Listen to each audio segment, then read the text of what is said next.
With support from Su Ying and Liu Bei, the Hua siblings opened a new medical clinic. Cheng Dalei judged that the time still was not right to release human anatomy to the public. He left military matters unmentioned, but he decided the artillery division still needed more development. To keep that force hidden, the artillery division had been training on Snake Island. The island had already been turned into a sealed training base, and several classrooms had been built there as well. Cheng Dalei wondered whether someone had noticed that training on Snake Island made learning faster and helped people break through more easily because of the territory buff, land of extraordinary people. He tried to guess who had come up with it, then realized it had been Su Ying and accepted it immediately. Ni Yinyang had also established the Shadow Hall on Snake Island, though for the moment she remained its only member. Zilong and Guan Yu were training there too. Both had long reached the peak of their strength, and Cheng Dalei believed it was safer for them to break through on their own rather than depend on the War Spirit Hall. That place only allowed 1 month, and failure meant losing any chance to become a supreme warrior. For people like himself and Qinman, whose talent was ordinary and whose prospects were limited, that method still had value. It was also useful when urgent combat strength was needed, as in Lin Xiaoyu's case. For geniuses like Zilong and Guan Yu, he felt it was better to let them advance naturally. His thoughts turned to Qinman, and he wondered what he had been doing lately. Then he found a wedding invitation with Qinman's name on it, together with Xue Wenting's. Cheng Dalei stared at it in disbelief and could barely accept that Qinman had actually managed to remarry. Liu Zi explained that the wedding had taken place about a month earlier. The bride had been Xue Wenting of the Xue family, and she had been the one who pursued Qinman first. Even Cheng Dalei had to admit to himself that it really was a miracle. Liu Zi then complained that she felt wronged and wanted to know when her own wedding would happen. Cheng Dalei coughed and gave her a vague answer that it would happen eventually, just not yet. Liu Zi then informed him that he would be staying with her that night and he had nothing to answer with. A large building stood in silence under a clear blue sky. By evening, the same structure had been washed in the orange light of sunset. Cheng Dalei and Liu Zi sat together at a desk buried under paperwork. She leaned her head against his arm while he kept reading reports. He noted that Guan Yu's martial training had not been progressing well recently, and that Guan Yu had requested a proper weapon. That led Cheng Dalei to consider gathering exclusive weapons and mounts for the 4 brothers, Liu, Guan, Zhang, and Zhao. In just a few months, the empire had grown increasingly unstable. Vassals had been fighting one another and taking each other's land. Li Letian had gone to war, a new power had risen somewhere else. The celestial Taoist had displayed miraculous abilities. Someone under the banner of the Justice sect had started a rebellion. Even so, Toad City had remained peaceful during that same period. Its military numbers were not large, but most of its troops were elites. Anyone who wanted to attack Toad City first had to pass through Liangzhou City, which had effectively become its shield. Cheng Dalei reflected that if Song Pokung had not been wary of Shu Shenji, Liangzhou City would have sent troops long ago and never would have tolerated Toad City for this long. He found it amusing that Song Pokung clearly could not stand him and still did not dare act. He let out a quiet laugh while Liu Zi rested beside him. On the grasslands, Jin Wendao had been sharpening his blades and preparing to strike at Hui and Li of the Northern Ring tribe. Their coming clash was shaping into the largest battle yet and might determine the next king of the grasslands. At the same time, a new force had risen rapidly under a man named Wildfire, who had subdued dozens of small tribes, gathered thousands of troops, and committed one atrocity after another. In Luofeng City, the Yangzhou Canal Gang had begun helping clear pirates from the Yuzhou Sea. Elsewhere, a city lord had been killed by his adopted son, who then stole a prized horse and fled. In the martial world, Sima Qian had released a new edition of the Record of Extraordinary People, and Cheng Dalei's name had appeared in it, showing that the effort to restore his reputation had begun to work. Meanwhile, the royal tombs in Chang'an had been robbed. Reports kept arriving one after another, and everything came in without order. Cheng Dalei looked at the situation and concluded that the whole empire had finally fallen into chaos. Even so, he decided Toad City should use the disorder to recruit more soldiers and purchase more horses. Then he remembered that after killing Yan Wugui, he had received a lottery reward. He decided to see what he could draw and prepared to enter the system space. He gave the command to begin, and the system box accepted it. The box started spinning while several glowing golden orbs appeared around it. Cheng Dalei watched as one large orb began to shine with a deep orange light. A moment later, that glowing sphere burst apart in a sudden flash of blue light. A system notification announced that a legendary weapon had been obtained. The display identified it as the Green Dragon Crescent Blade, also known as the Cold Beauty Saw. The weapon measured 9 feet 5 inches, weighed 82 pounds, and carried an engraving of a coiled dragon devouring the moon, which gave it its name. Cheng Dalei immediately recognized it as Guan Yu's personal weapon. He viewed it as exactly what Guan Yu needed, a perfect match that had appeared at the right time through the draw he had just made. He turned to Gao Sheng, called him Dragon Brother, and pushed for another summon. Gao Sheng hesitated because his reputation had not fully recovered, but Cheng Dalei pressed forward. He believed his luck was strong and wanted to test whether he could pull a dozen legendary figures. Gao Sheng accepted and moved to help with the ritual. Another notification confirmed that the summoning platform had been activated. Gao Sheng coiled himself around a large crystal while flames rose around the structure. Warriors took their positions around the platform and guarded the area as the process began. The system interface showed more than 30 million fear value. Cheng Dalei noticed how much fear value he had gathered over the past few months and decided to start recruiting soldiers with a 100 draw. He tapped the screen, and the interface immediately deducted 1 million fear value. The summon began while Gao Sheng remained wrapped around the crystal and energy churned overhead. The results came back with an excellent doctor, a terrible archer, a regular cavalryman, a regular doctor, and many others. The full batch totaled 110 people, ranging from terrible to excellent with no top-tier character at all. Cheng Dalei noticed the problem right away. More than a dozen of the recruits were medical types, and there were still no top-tier results. With the Hua siblings already joining them, medics were no longer in short supply. What he needed now were people who could fight. The system offered a filter between medic and warrior. Cheng Dalei chose warrior and ordered another round. Another million fear value disappeared, and the summoning space filled with swirling light again. The next set produced an excellent warrior, a terrible archer, an ordinary cavalryman, and an ordinary warrior. Cheng Dalei could only conclude that his luck was terrible, so he kept going and spent another million fear value. After that, he continued drawing in rapid succession.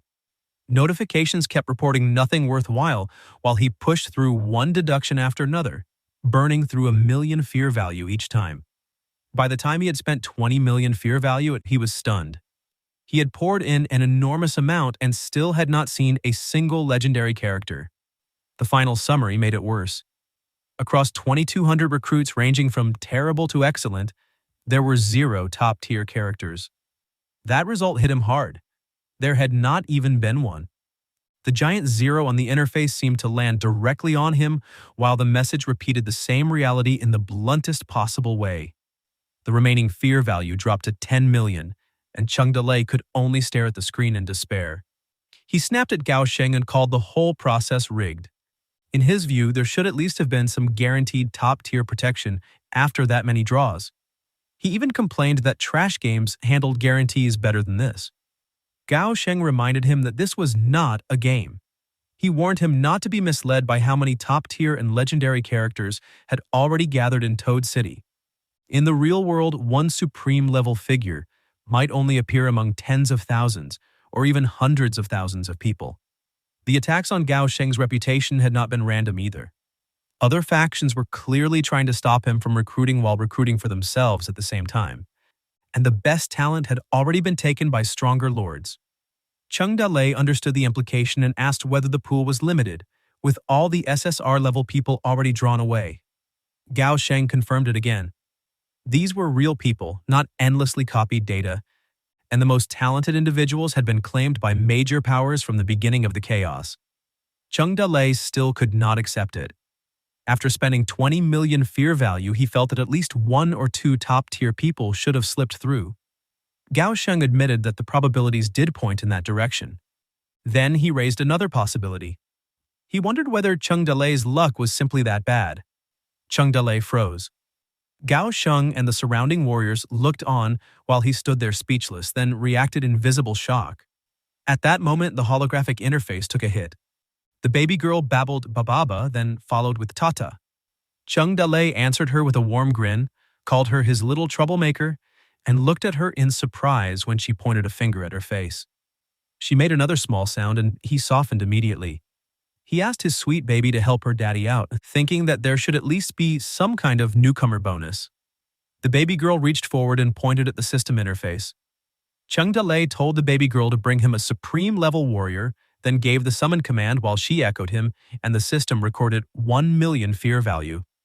Gao Sheng appeared as the draw resolved, and the system listed an excellent warrior, an excellent archer, a regular cavalryman, and a terrible warrior among the results.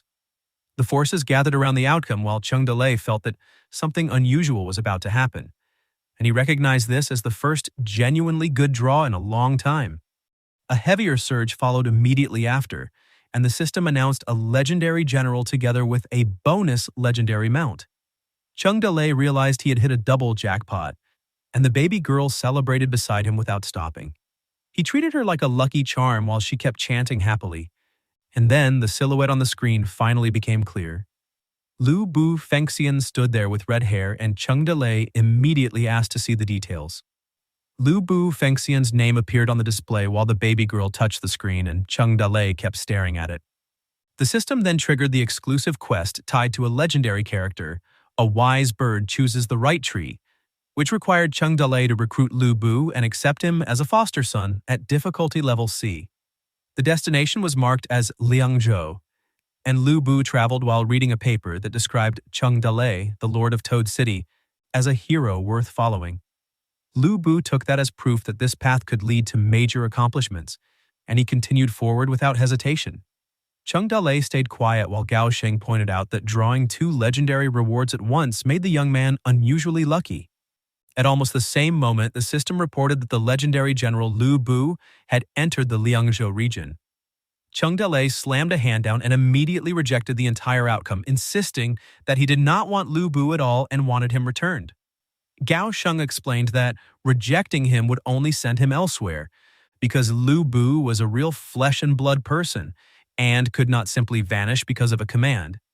Cheng Dalei made it clear that Lu Bu could go anywhere except Toad City, because he had no interest in taking a foster son when he already had a happy family and a daughter. Gao Sheng accepted that choice without argument. Cheng Dalei then asked whether the fear value could be refunded, and Gao Sheng informed him that returned goods did not qualify for any refund.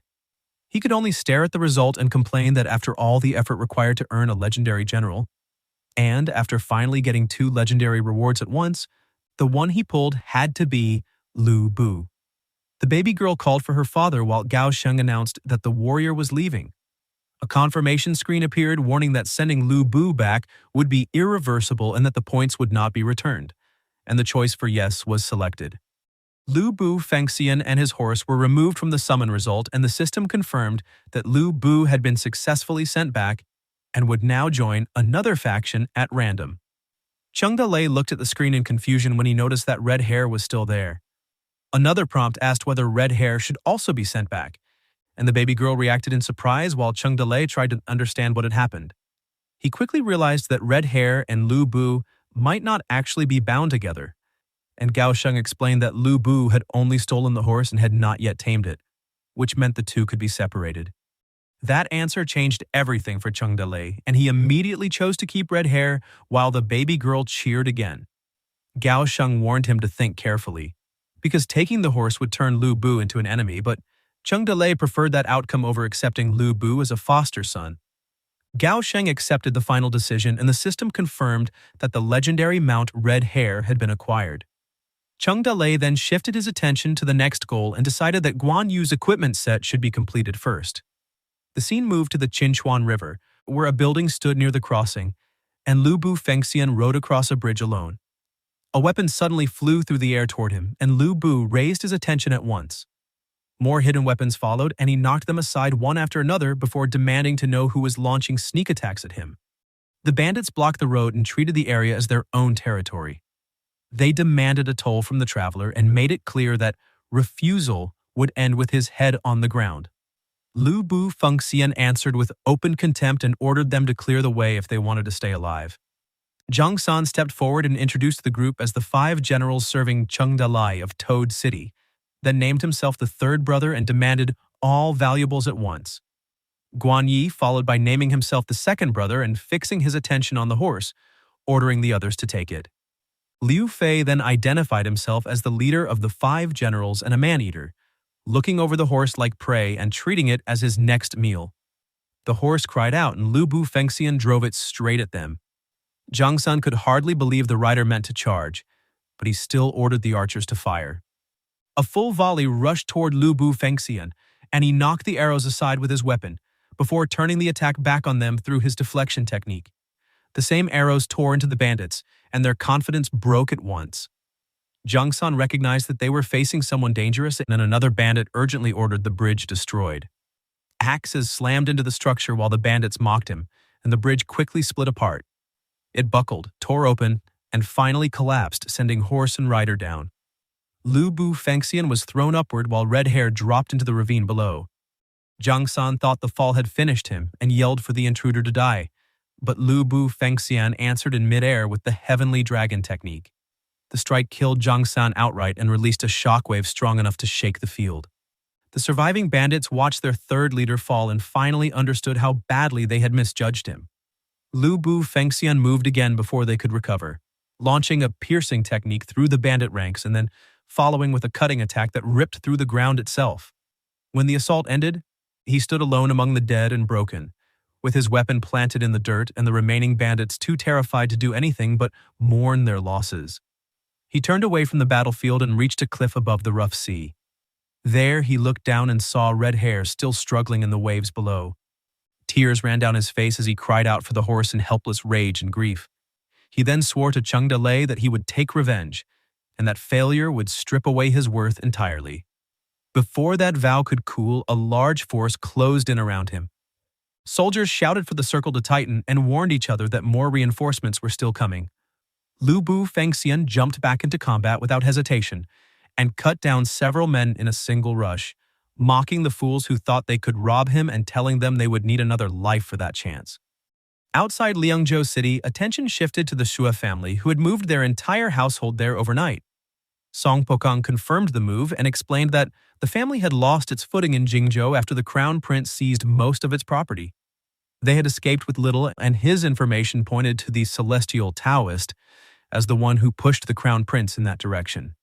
In his view, the Xue family had become a cornered dog searching for shelter wherever it could still be found. He then connected the matter to the former emperor's obsession with grand construction, especially ancestral tombs, and noted that recent tomb robberies had been blamed on remnants of the Justice sect still hiding in the capital.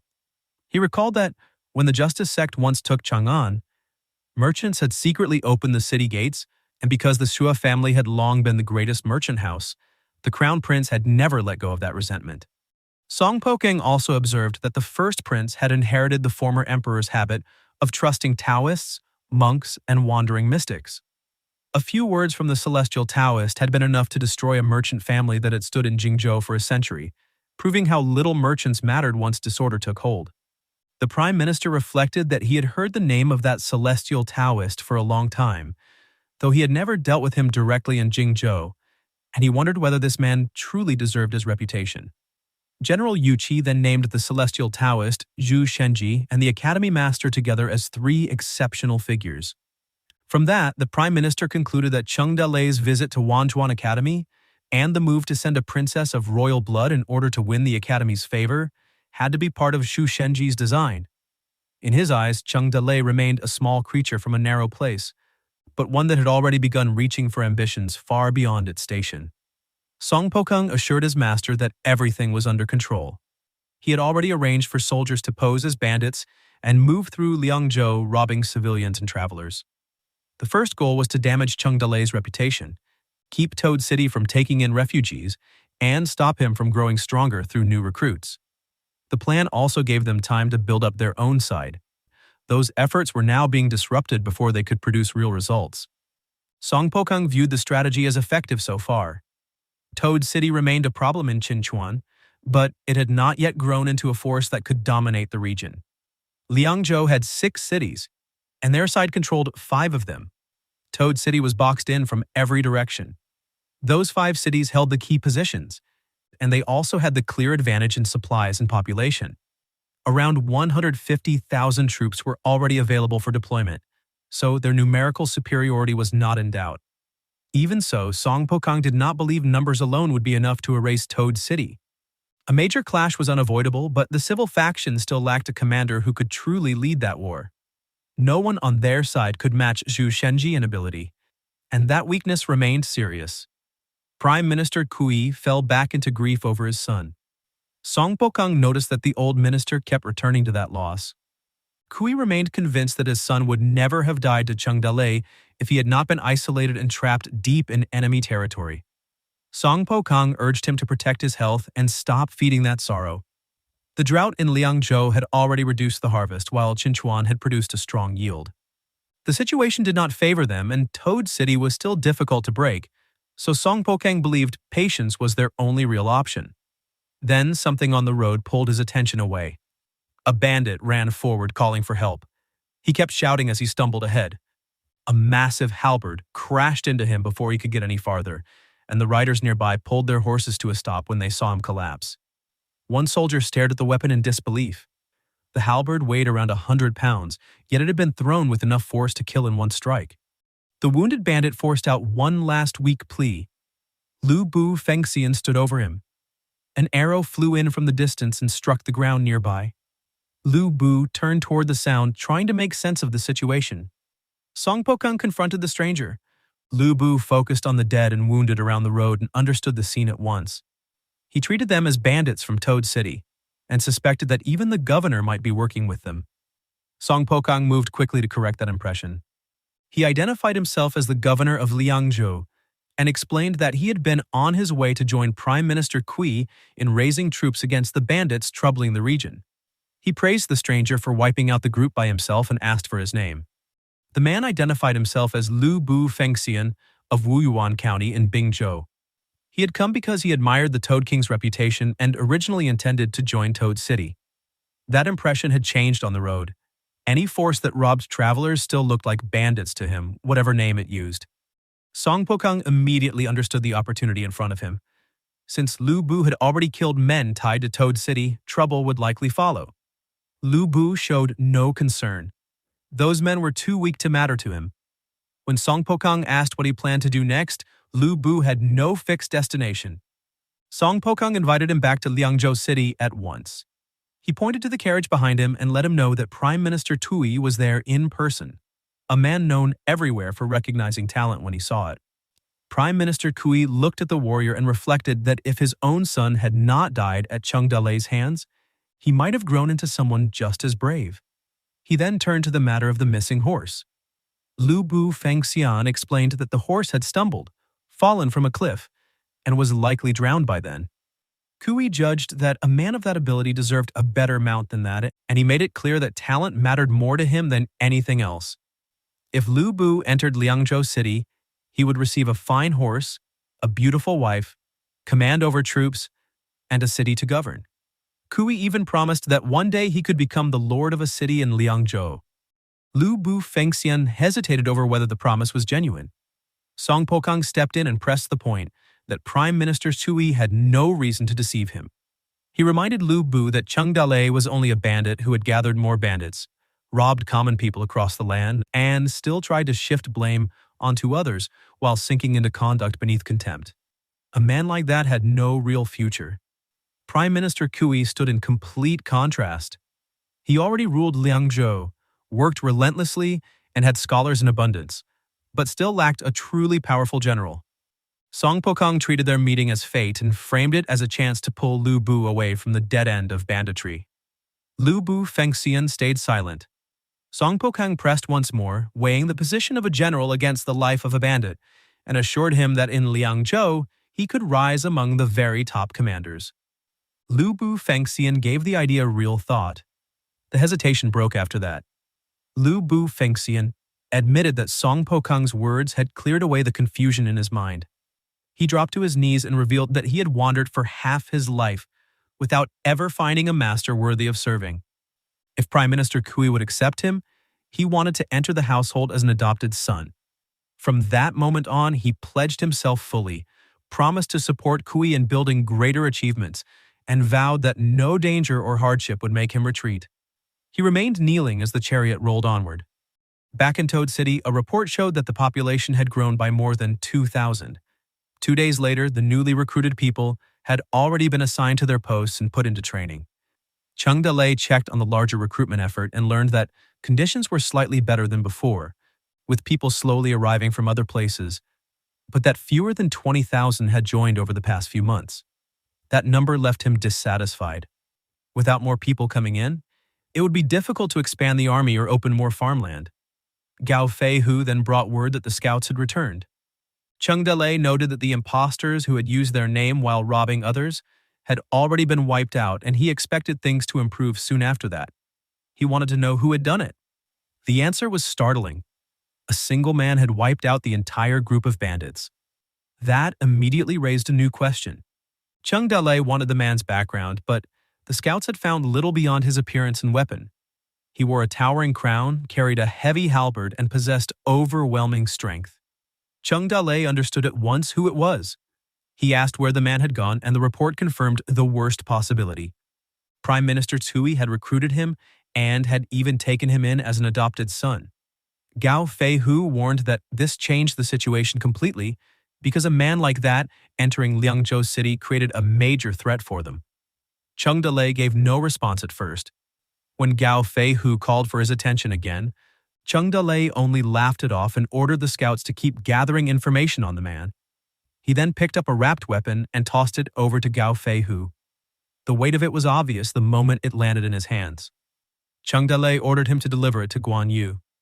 He added one more task before sending him off. The scouts were to watch the city closely for any beautiful red horse, and the moment one appeared, they were to bring it back at once. Gao Feihu accepted the order and left. Jinchuan Snake Island lay at a distance, enclosed by mountains and open sea. Guan Yu stood waist-deep in the water with a spear in hand, while Zhao Zilong and Yun Fei watched from the shore. He moved through the 8 strokes of spring and autumn, driving the weapon through rough water again and again as the waves folded around him. Yun Fei remembered that Guan Yu had reportedly grasped those 8 strokes while reading the spring and autumn annals at night in the middle of war. Slash, chop, sweep, cut, wipe, intercept, hook, and thrust had all been refined into direct battlefield killing methods, built entirely around force and efficiency rather than display. Zhao Zilong recalled hearing that the boss had once handed Guan Yu a martial arts manual, but Guan Yu had discarded it after only one look. Guan Yu stayed on his routine without reacting, keeping his attention on the spear and the water around him. Yun Fei considered that a good thing, because manuals were often crowded with techniques that led fighters away from their own strengths. Guan Yu needed a path shaped by combat itself, and she believed the boss understood that as well. Zhao Zilong watched the training and recognized how unusual it was, noting that Guan Yu's talent was exceptional, while Yun Fei judged that his raw strength had already come close to her own. Even so, she could see a problem developing, because his weapons could not keep up with him. Guan Yu drove into another heavy motion and forced the spear too hard for the shaft to endure. The weapon split cleanly in two and the broken tip dropped into the water. He looked at the remains in his hand without much surprise. Zhao Zilong questioned whether the boss's training method simply did not suit him, and Guan Yu concluded that working a spear in water only restricted his movements and produced no real progress. He threw the broken handle onto the shore where a mound of shattered spears had already collected. Zhao Zilong admitted that he had expected this result. Yun Fei broke down the problem clearly. The boss's swordsmanship depended on measured power and exact control, which let speed and smoothness carry the technique. Guan Yu's spearwork had been forged in war instead, and it needed violent strength and full release to reach its real power. Water only reduced that force and offered nothing useful to the method itself. Even the best iron spears from the blacksmith failed after a few exchanges, unable to survive his output. Zhao Zilong accepted that they would need another approach. The broken weapons remained piled on the ground when Zhao Zilong suddenly noticed a strange noise from the river. A red horse drifted in the water, fighting to stay above the surface while the waves shoved it around. Guan Yu and Zhao Zilong fixed their eyes on it at once. Guan Yu moved first and launched himself into the river before Zhao Zilong could stop him. A burst of water rose where he entered. He cut through the current toward the horse while the others tracked both figures in the swell. Zhao Zilong judged from its appearance that the horse had to be a superior breed. The warriors nearby connected it to the horse the boss had mentioned, and struggled to understand how it could have come upstream against the current. To them, it looked almost as though the heavens had delivered it directly to Guan Yu, though others only took it as another strange event that followed the boss wherever he became involved. The horse surfaced, disappeared, and surfaced again while the men on shore shouted over the water. They lost sight of Guan Yu for a moment and feared both of them were going under. Then Guan Yu rose from the river carrying the red horse by its midsection. He forced his way back through the water, hauled the animal onto a rock, and finally stopped there, breathing hard as he recovered. A red horse neighed as it was led forward. The gift came from the boss, and another warrior called for Guan Yu to take it. Guan Yu stood beside the horse and caught the massive crescent blade without moving from his place. A few days later, Guan Yu was recorded at the age of 23 as having mastered the 8 strokes of spring and autumn and stepped into the peerless realm. Far above the sea, a figure sat on a stone pillar rising through the crashing waves. Zhao Zilong remained in meditation on the rocky peak with his eyes narrowed and his focus unbroken. Near the base of a spear, 2 snakes moved through the tall grass, and one of them wrapped itself tightly around the shaft. Inside the meeting hall, Cheng Dalei gathered the brothers and turned the discussion toward Toad City's future. Food and clothing were no longer a problem, so the next step had to be decided while the world remained in chaos. Zhang Fei pushed the issue directly and wanted to know whether Cheng Dalei intended to fight for the world or submit to a stronger ruler. Cheng Dalei turned to his strategist and asked whether their group could seize the world and found an empire, judged it unlikely. Toad City only held 1 city and a few tens of thousands of soldiers, while the cities of Liangzhou formed natural barriers around them and held hundreds of thousands of troops. Any campaign would require taking 5 cities in a short time. Even one successful capture would create new problems because direct battles would stretch their forces thin and expose them to attacks from both sides. Cheng Dalei accepted the logic, but Zhang Fei refused to back down. He believed their army was strong enough for 30,000 elites to defeat a force of 100,000. The pro-war side argued that they had trained too long to remain trapped inside the city, and that Toad City had the best troops and the most supplies. In their view, an army that had already beaten 100,000 warriors from the Ring tribes had no reason to fear 100,000 imperial soldiers. The pro-peace side answered through the strategist. This would not be the same kind of battle. Siege warfare and fighting on open plains depended less on troop quality and more on supply lines and logistics. A defeat would destroy everything, while staying in Toad City would let them continue living freely as mountain lords. Some soldiers agreed and pointed out that the city already had enough food and resources for a stable life. The pro-war side pushed back that victory would make Toad City the ruler of Liangzhou and secure a foothold in one of the empire's 13 provinces. The pro-peace side returned to the same risk. If they lost, none of the brothers would survive. The members of Cheng Dalei's own faction stayed silent and remained ready to follow whatever decision he made. The hall broke into shouting from every side. Some wanted to stay, some wanted war. Some demanded an attack on Liangzhou at once. Cheng Dalei cut off the noise and ended the argument. He decided that after the autumn harvest they would mobilize and capture every city in Liangzhou before the spring festival. The pro-war side reacted with shock and excitement and immediately wanted to know which city would be hit first. The cautious side urged him to reconsider because one mistake could ruin everything. Cheng Dalei did not waver. The decision was final, but the campaign would not be reckless. Intelligence would come first, and supplies would move after that. He called for the intelligence unit. The scouts answered at once, and he ordered them to begin infiltrating the cities the next day. They were to report troop movements, supply conditions, unrest, and any internal power struggles. They also had to map every major road, checkpoint, and river across Liangzhou so a full terrain model could be built. The scouts accepted the assignment. He then called for internal affairs. When that department answered, he divided the work with precision.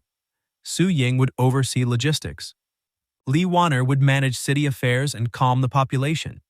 Liu Bei would organize the doctors so they could accompany the army. Xu Shenji would monitor the blacksmith workshop. Weapon and armor production had to accelerate. Supplies had to be gathered after the autumn harvest, and no hint of the plan could be allowed to leak. After that, Cheng Dalei turned to the commanders. He ordered them to expand the army and conduct combat drills through the coming months.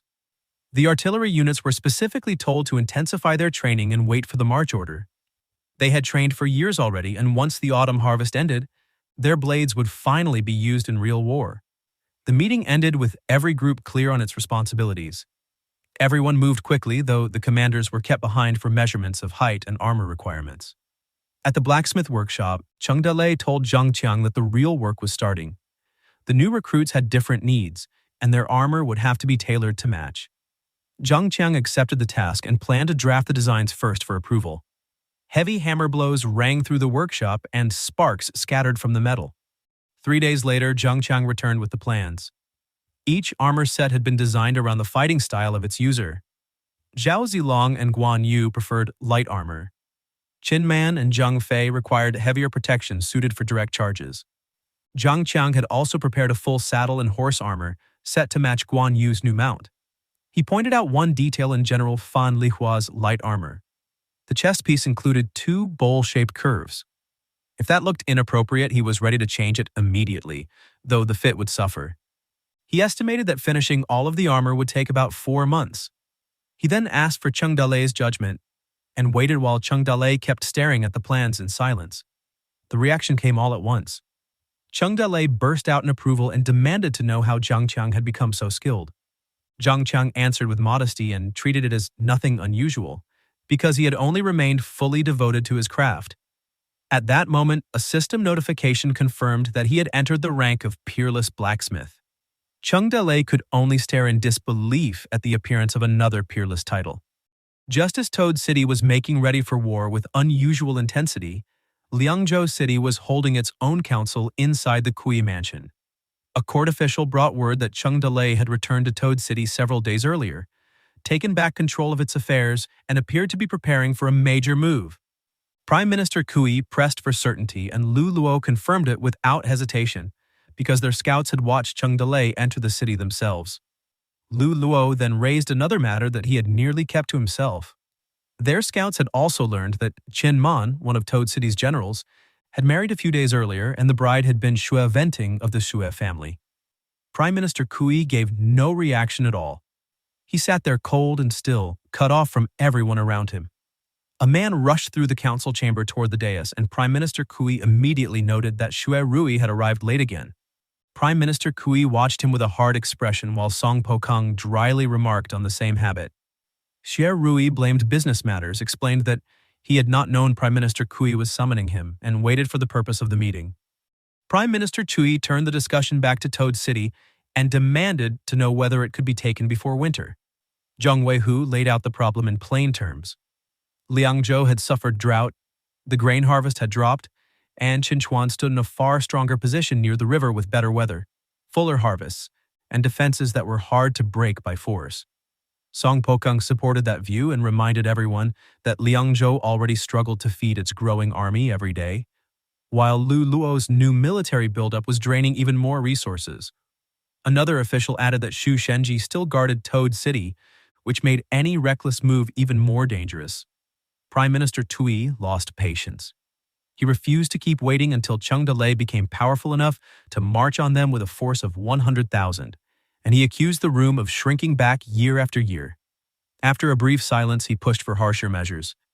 If Liangzhou lacked grain, then grain had to be taken from the people. In his view, protection and taxation were inseparable, and hardship was not an excuse to stop paying. Lu Luo answered that Liangzhou had already collected taxes 3 years in advance, and there was almost nothing left to extract. Prime Minister Kui brushed that aside and treated the peasants as liars hiding supplies under floors and inside cellars. He wanted homes searched and hidden stores dug out, and if Liangzhou still could not feed itself, then grain had to be bought from other states. He then turned directly to Xue Rui. The empire was already in chaos, and without a strong army, a wealthy family only became easy prey. Armies survived on grain and fodder, and Prime Minister Kui reminded him that his son had died at Toad City while trying to save Xue Rui's daughter. He invoked that bond, called Xue Rui his son-in-law, and pressed the question of revenge. Xue Rui lowered himself at once, softened the tension, and promised to find a way to help. He framed that support as both duty and honor. Song Pokang watched all of this in silence and understood the position clearly. Living under another man's roof left no room for pride, only obedience. Lu Luo then shifted the meeting toward intelligence from Chinchuan. Cheng Dalei, according to their scouts, had been building large granaries inside Chinchuan Pass and encouraging the population to store grain. He had also introduced something called grain tickets. Prime Minister Sui initially dismissed the idea and saw no value in a piece of paper. But Lu Luo explained that he had spent days investigating until the system made sense. Toad City took grain from the people and used the ticket as proof of deposit, much like a silver note. That grain then became operating capital in trade with merchants. The tickets were exchanged for gold, silver, furs, salt, iron, and other goods. Those goods were sold at high prices, and the profits were used to buy even more grain. Prime Minister Kui immediately recognized the scale of the idea and admitted that Toad City had produced someone unusually capable in business. Lu Luo closed with the part that mattered most to him.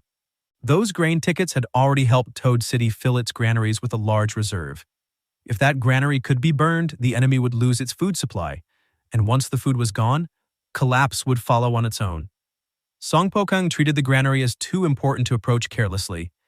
Heavy guards made a simple fire attack unreliable, so he laid out another plan that depended on the Zhe family cooperating. The group kept discussing the details inside while the mansion grounds stayed quiet and a brazier burned in the courtyard. Lord Xue weighed the cost of protecting his family in the middle of the chaos. Most of the wealth the Xue family had built over a century would have to be poured into this move, and he kept turning over whether the choice was right or wrong. He could only wonder whether families like his had any real choice at all under stronger powers. Zheng Weihu tried to ease his mood and brought up the recent report about Xue Wenting. News had returned that she had been captured by bandits, had not killed herself to defend her name, and had even become involved with them, so the Lord's frustration was easy to understand. Lord Xue placed the blame on his own house for failing the Prime Minister, and treated that daughter as someone already cast out from the family long ago. The general took that as enough and turned the conversation back to usefulness. As long as Lord Xue handled his work properly, the Prime Minister would understand, and any need for a large escort during grain purchases could be solved through him. The favor came with a price, though, because his men still expected a labor fee of 3%, which left Lord Xue with nothing to say for a moment. He still thanked the general and made it clear that the favor would not be forgotten. After the general left, Lord Xue remained alone in the courtyard and muttered that even the geese flying over Liangzhou were stripped for profit. A voice from the shadows near the mansion gate reacted with surprise. Several days later, a meeting took place in the study of the Toad City Lord's mansion. Qinman reported that more than 4,000 soldiers had been recruited over the past few months. The regular army had expanded to 40,000 men, while the light cavalry, rangers, and heavy cavalry together had reached 5,000. He credited Luoyu village for capturing wild horses from the mountains and forests of Liangzhou, and he credited General Fan Lihua and Xu Linger for raising them well enough that even inferior horses could now serve as war horses. Even with that progress, he warned that the real danger lay in supply. The regular army had already completed its training, and every cavalryman required support from at least 10 commoners, which pushed food and fodder demands to a dangerous scale. Cheng Dalei listened and did not treat grain as the immediate problem. The 10,000 acres of fertile land outside the city were close to harvest. The commoners would soon store a large amount of grain, and the granary was already full. In his view, the real limit was population, and that would only be solved by taking a larger territory after Liangzhou fell. He turned to Li Wanner and checked on the new granary. She confirmed that construction had been finished and that grain collection had already begun several days earlier. He then turned to Su Ying and asked whether the caravan could use Toad City's large reserves of gold and silver to buy grain elsewhere. Su Ying explained that money was not the real obstacle. In chaotic times like these, buying grain was possible, but moving it through the checkpoints and blockades of Liangzhou's cities and getting it back to Toad City was extremely difficult.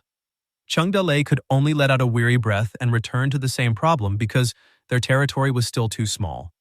At that moment, alarms broke out with shouts that the granary was on fire. Everyone in the study looked out as a huge blaze spread through the city buildings.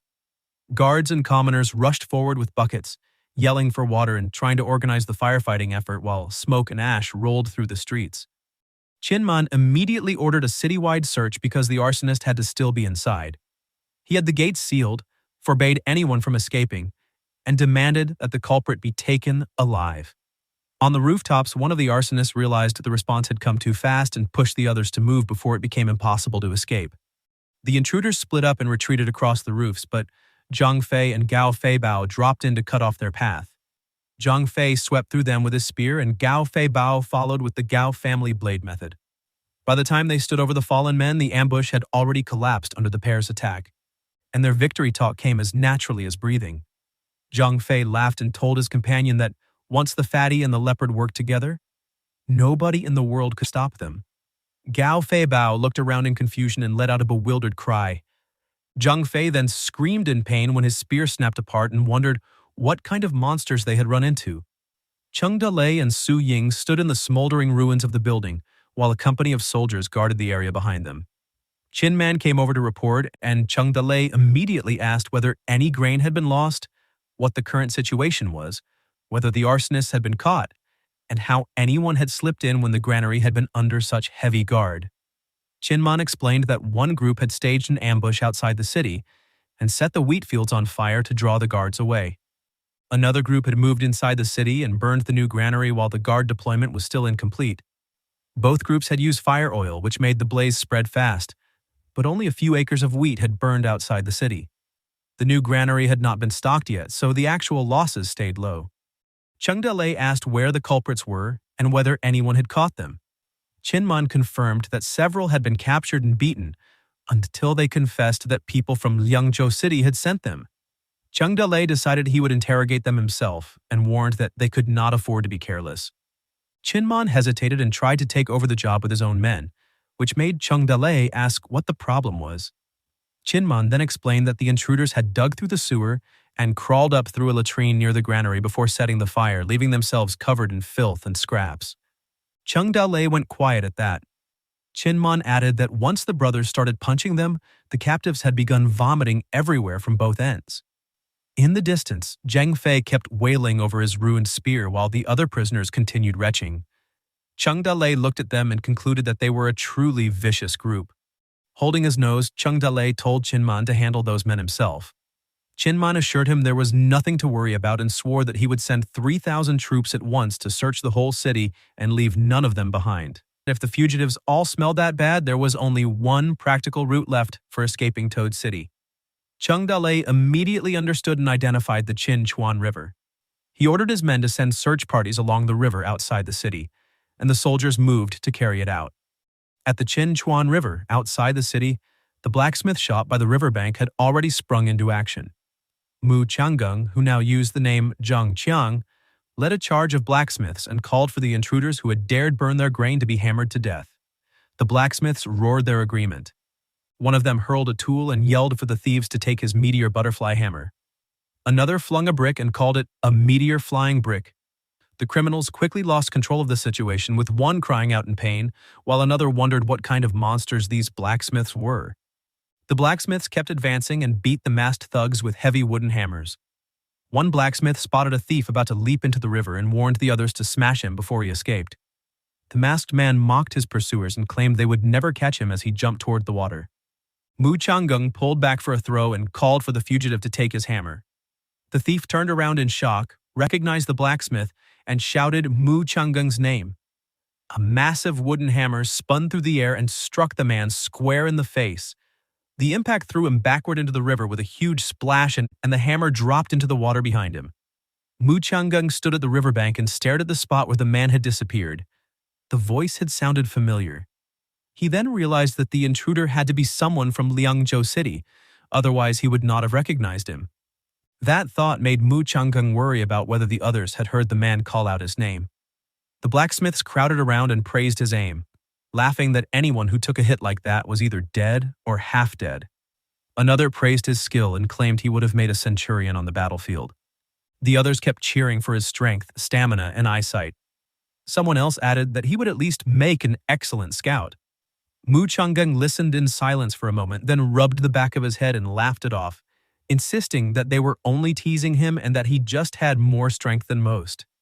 After that, he told them it was time to sleep and led them away from the riverbank, leaving the unconscious thieves where they had fallen. As the sun lowered over the city and the surrounding mountains, the full situation became clearer. Liangzhou city had sent more than 10 thugs, all of them desperados gathered from different places. Because security inside the city had remained strict, they had only managed to start a small fire before getting caught in the act and scattering in panic. Cheng Dalei remained with Su Ying and Qin Man among the burnt debris, and noted that it was fortunate nothing serious had happened, though they still needed to stay alert because the enemy would likely try again. Qin Man then asked what should be done with the captured arsonists. Cheng Dalei ordered them killed, their heads cut off in West Street and the heads hung at the East Gate. Qin Man accepted the order. Cheng Dalei then turned to Su Ying and pointed out that while they had been making preparations, Song Pokung had also been moving, stirring up thugs without sending a single soldier of his own. He warned that if they failed to respond decisively now, the consequences would be serious. Su Ying felt that something in the situation was wrong, and Cheng Dalei pressed her to explain. She pointed out that a starvation plan like this was too crude for someone as careful as Song Pokung. The intruders had not even properly investigated the granaries or used elite scouts. They had simply incited a dozen reckless thugs to start a fire, which would only put the whole city on alert if it failed. What bothered her even more was that everyone in the city already knew what had happened, as if someone had wanted the disturbance to spread as widely as possible. An angry crowd of villagers soon gathered with slips of paper in their hands and demanded their grain back. Cheng Dalei and Su Ying watched as the protest grew louder, with the townspeople no longer caring about interest and only wanting the return of their grain. A crowd gathered outside the gate holding up grain coupons and demanding the return of their grain.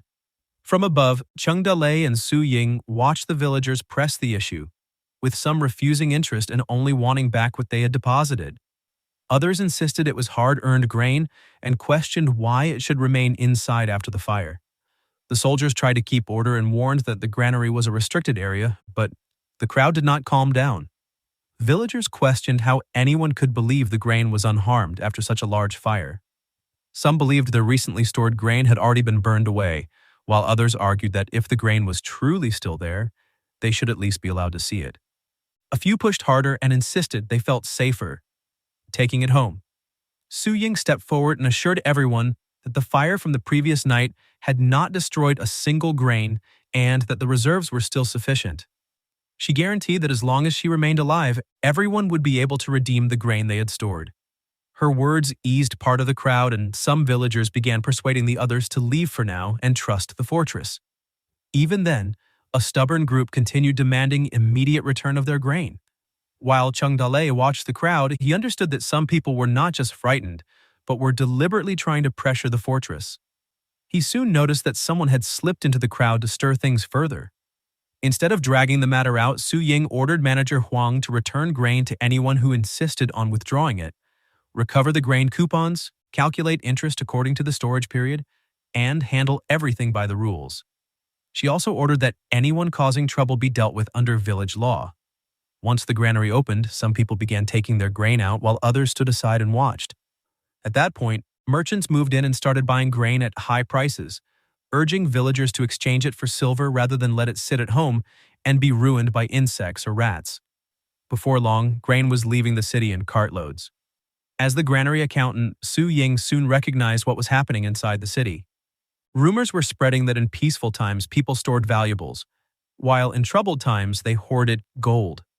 Compared with grain coupons that only circulated within the city, many people preferred turning surplus grain into silver or gold they could keep personally. Su Ying realized that a large amount of grain was flowing outward, most likely toward Liangzhou, and that this development would force them to postpone any plan to attack Liangzhou that year. Cheng Dalei then came in with the results of the investigation. He had confirmed that the person spreading rumors was a spy from Liangzhou. He also learned that several others had entered the city disguised as herb sellers and wood carriers, then moved among the civilians buying grain at inflated prices. Further investigation traced most of these people back to the Xue family.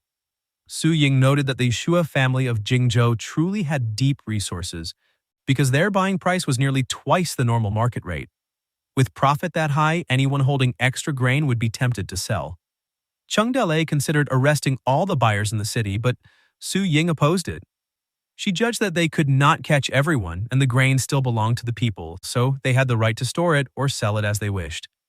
A harsh response would only create distrust, and once trust in the grain coupon system broke, the entire system would collapse immediately. Su Ying also found the Xue family's behavior unusual. In her view, a family that had built enormous wealth would not normally act like reckless spenders, yet they had raised the grain price from the start to a level that looked almost wasteful. Cheng Dalei then considered whether the Sua family might have been pushed into this by Song Pokang. Su Ying could not confirm it, but she believed the possibility was real and concluded that they needed to investigate the Sua family more closely. That led her to remember that the Sua family's eldest daughter was currently in He village. She then told Cheng Dalei to go with her, since Qinman had only recently gotten married, and this gave them a reason to visit the newlyweds as well. Cheng Dalei and Su Ying then left the room together. The group reached Qin Mansion and exchanged the expected formal greetings before getting to work. Cheng Dalei, Su Ying, Qinman, and Shuo Wenting gathered around a table and began discussing their next move. The talk continued late into the night under lamplight with Cheng Dalei, Su Ying, and Shuo Wenting still going over details. When it finally ended, Shuo Wenting wrote a letter herself and sealed it with her personal token. That same evening in Liangzhou City, darkness had already settled over the Shuo family estate. The head of the Shuo family slept in his ornate bed until he jolted awake in sudden alarm. His scream carried across the compound and brought a guard to his door at once.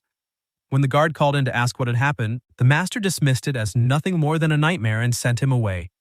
He remained sitting upright with a dagger in his hand and understood the warning immediately. Anyone who could slip past every guard and leave a blade beside his pillow could have taken his life without effort. He then noticed the letter that had been left for him and recognized it as a message from the village. Holding Wenting's jade token, he muttered that she had become an unfilial daughter, then opened the envelope and read the contents carefully.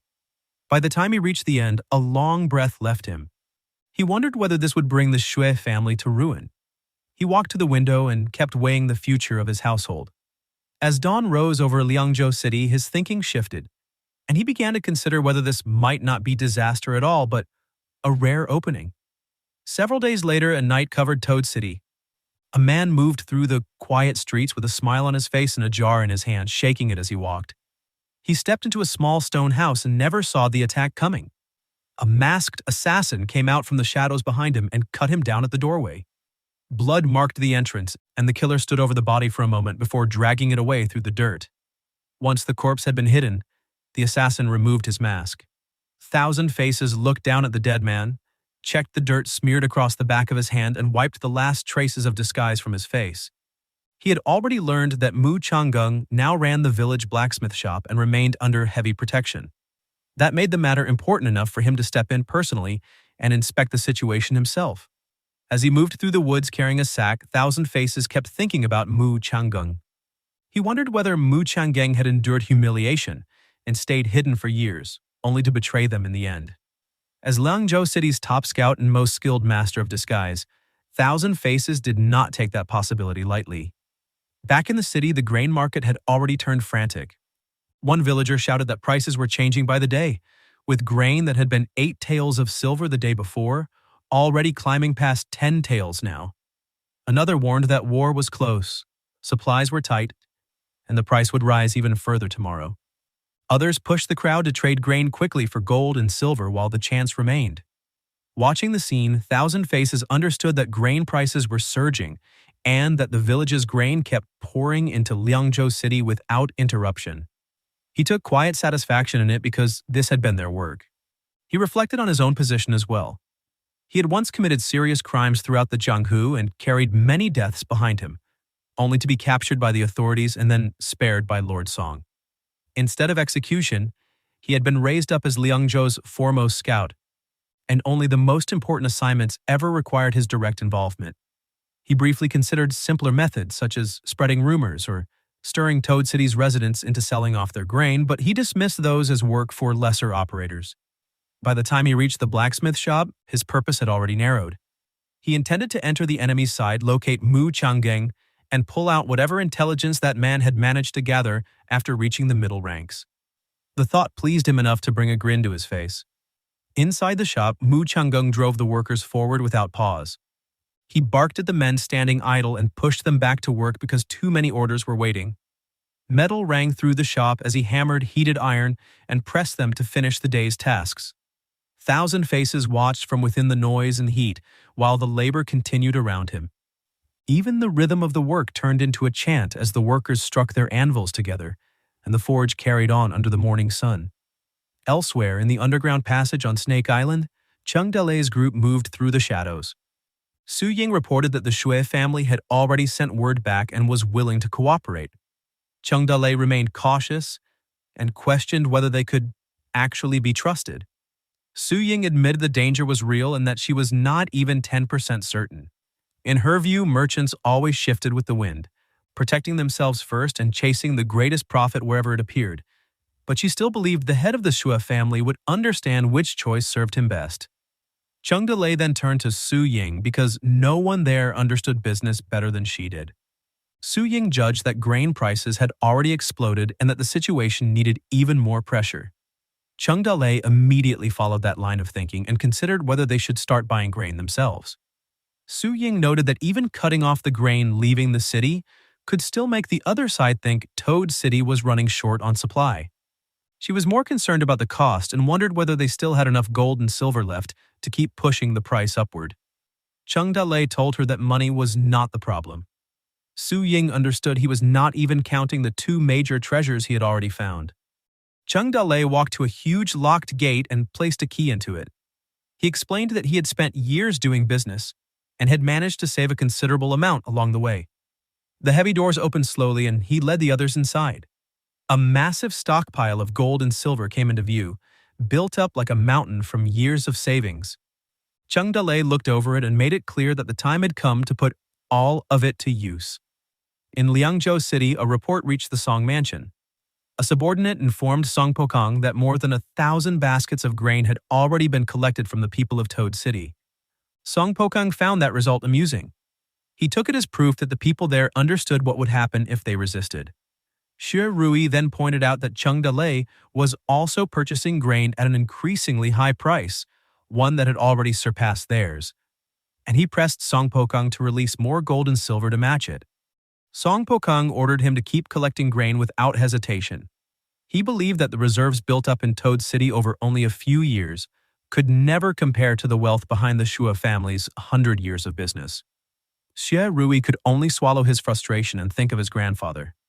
After receiving the order, he withdrew from the hall. Another subordinate arrived immediately after. He reported that 1,000 Faces had already entered the blacksmith group successfully, but Mu Changeng had still not appeared. Mu Changeng had become a protected mid-level figure inside Toad City, and there was even a possibility that he had turned sides completely. Song Pokang ordered the man to keep watching. He believed Mu Changeng might still end up affecting the larger situation in an unexpected way. Song Pokang no longer treated grain as the main concern. Xu Shenji's movements worried him more.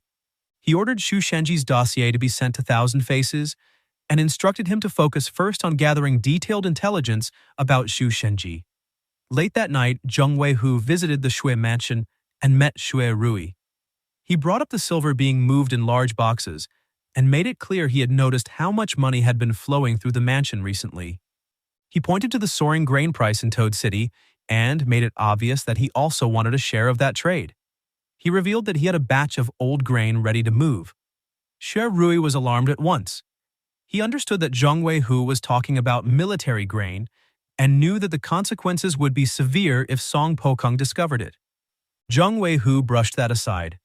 He reminded Xue Rui that the troops were under his control and fear would not stop him. Then he exposed the part Xue Rui most wanted hidden. He already knew that Xue Rui had been reselling grain to Cheng Dalei at a higher price. That left Xue Rui shaken. Zheng Weihu forced him to stay quiet and cooperate if he wanted the matter to remain hidden. The two continued talking in private, as the struggle over grain kept expanding beneath the surface. A month passed at the blacksmith shop. A heavy hammer kept slamming down against glowing metal as work continued day after day. 1,000 Faces had already spent a full month at the forge, and still had not seen any trace of his target. He had gradually realized that Mu Changeng had already entered the military workshop, a place with tight inspections and strong security. At that point, Mu Changeng had moved beyond the reach of an ordinary civilian forge. One of the blacksmiths noticed his interest and asked whether he was looking for the large, bearded man. 1,000 Faces followed the hint and learned that the man everyone referred to as Strong Brother was actually Zheng Qiang. The blacksmith described him as a legend, someone who had become a top craftsman by hammering iron for 8 hours every day without fail. He also explained that Zhang Qiang had changed completely after meeting General Xu, drinking with him, disappearing for several months, and then returning to begin again from the ground up. In the workshop, Xu Shenji was treated almost like a god, and everyone knew he and Zhang Qiang were especially close. From that, Thousand Faces concluded that Mu Changgung had probably already gained access to important secrets. The realization only made him angrier. He had come here as Song Pokong's chief scout, yet he had been reduced to hammering iron for an entire month without results. He threw all of that frustration into one violent strike, driving the hammer down with so much force that he was left standing there afterward, exhausted and breathing hard. The blacksmiths immediately snapped at him and demanded to know what he thought he was doing. At the same time, they hurried everyone back into order because Strong Brother had arrived to inspect the workshop. Mu Changgung, also known as Zhang Qiang, then walked onto the floor himself.